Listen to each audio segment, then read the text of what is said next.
Doreen Grand-Pichet is the Dr. Doreen is an expert in autism. Doreen Grand-Pichet. Dr. Grand-Pichet. Dr. Doreen Grand-Pichet. Dr. Doreen Grand-Pichet is a visionary in the field of autism. Now you can ask her questions on Ask Dr. Doreen.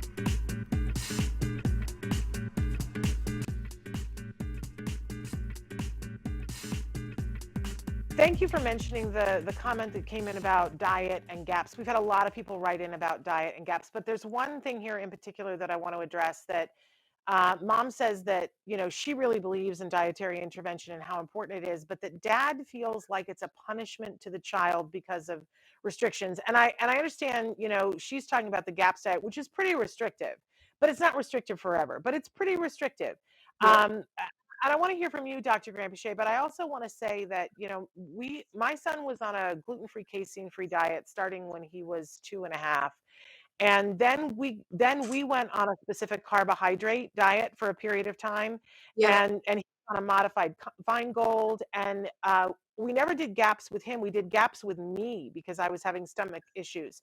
But my mother would just rail at me, and she would come and visit, and she would go, "Is this child never going to get to have a jelly bean? Is he never going to enjoy the joy of ice cream?" And I tried saying all kinds of things to her, but then finally I said to her, "Is that what you want for him?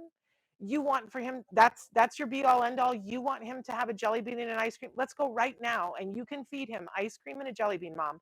I just want you to know that his ability to communicate will be hampered for the next 2 days to 2 weeks. And he won't be the child that you're seeing right now. He's going to have tantrums and he's not going to be able to connect with you. But if what you really want is for him to have the jelly bean and ice cream, if that's what's important to you, let's go do it." And she said, "Really? He'll have difficulty talking?" And I said, "Yeah, I mean, I've seen it, but if you need to see it, if you don't believe me, shall we do it? Shall we go? Let's go try that with him." And she said, "No, why would I ever want to do that?" And she said, "So by Yeah. not giving that, you're letting him have the rest of his life." And I said, "Yes." And she said, "Okay, I want to learn everything." And she got on Yeah. board. She stopped Yeah. with the, "You're punishing him." And by the way, my child has ice cream all the time now. He has a wonderful, you know, coconut ice cream that has no dairy, has no sugar in it. It has fruit in it. And he's as happy as a clam.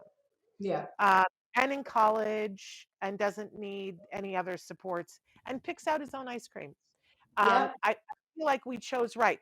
But I understand people. My mother was like, "Well, I was putting it through my filter. If I was told I could never have a jelly bean or an ice cream, and what that would feel like to me." I think we have to acknowledge that people have issues with food themselves that have nothing to do with what you're trying to do for your child. Yeah, My 2 cents. definitely true, Shannon. Absolutely right. And I think we all need to recognize that food is a reinforcer. And chocolate and ice cream and sweets, think of them as short-term reinforcers. And you know, other things like mental clarity and the ability to be awake and learn as long-term things that we're trying to go. So it's kind of like, you know, you give the child ice cream, he might receive a certain joy from it at that moment because his sweet taste buds are rewarded, let's say. But at the same time, your child's going to probably, or a lot of our kids experience bloating, indigestion, reflux, you know, all kinds of symptoms of irritable bowel. Sometimes our kids have diarrhea, you know, 5, 10 times a day. So those are not rewarding. So whereas the food might for a moment be enjoyable, in 2 hours later the child is struggling. And even if they're not experiencing those very overt signs of gastrointestinal distress, there's no question now that certain types of foods in our environment, not just for kids on the spectrum, but overall, are the food in our environment, unfortunately, has such a high level of toxicity and is so, I mean, I get very passionate, as you know, Shannon, talking about the food source in our country and in many other countries now, being completely packed with pesticides and also genetically modified, so that, you know, you're not really receiving nutrition from these types of foods. And the fact that the whole world is going back to organic foods and plant-based foods is a wonderful thing.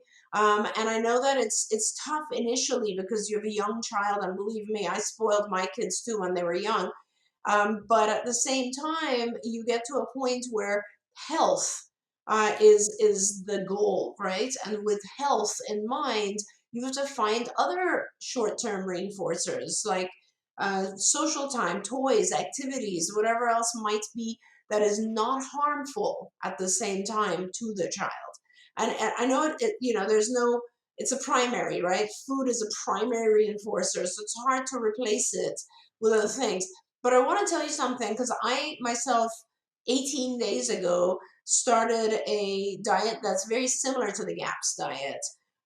It's not as restricted because it doesn't eliminate starchy vegetables, but it is pretty close in the sense that there's no grains, no dairy at all, and no processed foods at all. So, I mean, it's the whole 30 for those of you guys who know what that is.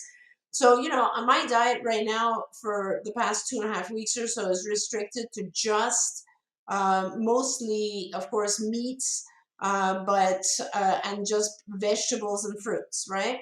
And I will tell you that I hardly ever enjoyed certain fruits before this diet, and just 2 weeks into it, the taste of oranges, for instance, is Mhm. like it's more sweet than ice cream. So your taste buds change when you're on these diets, and you begin to appreciate natural sugars. Our kids too. And you appreciate them because you sense them more. And now my body is adjusting, and I've never felt more awake than on this diet. I mean, they say you're not supposed to stay on these diets for very long extended periods of time, but I feel like I could stay on this diet forever because it just makes me, in the long term, feel so much better. So just keep that in mind when you're doing these restrictive diets for your children. They overall feel better. I'm definitely sleeping better as well. So these are important things. And Parker wants to remind us that diet is not one size fits all. Thank you, Parker. I always appreciate that. And that's one of the reasons for going to one of the MAPS doctors, because there are so many diets that are out there. They're not one size fits all. And the MAPS doctor might be able to look at your tests and say, this diet over this diet.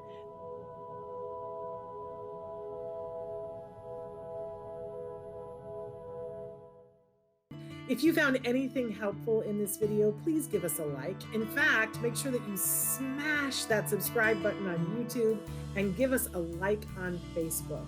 You can also follow us on Twitter and Instagram for important updates. And please download our free podcast wherever you get your podcasts. See you next time. Until then, give your kiddos a hug from me and one for you too. Bye-bye for now. To subscribe, click here. And if you'd like to check out some more of our videos, click here.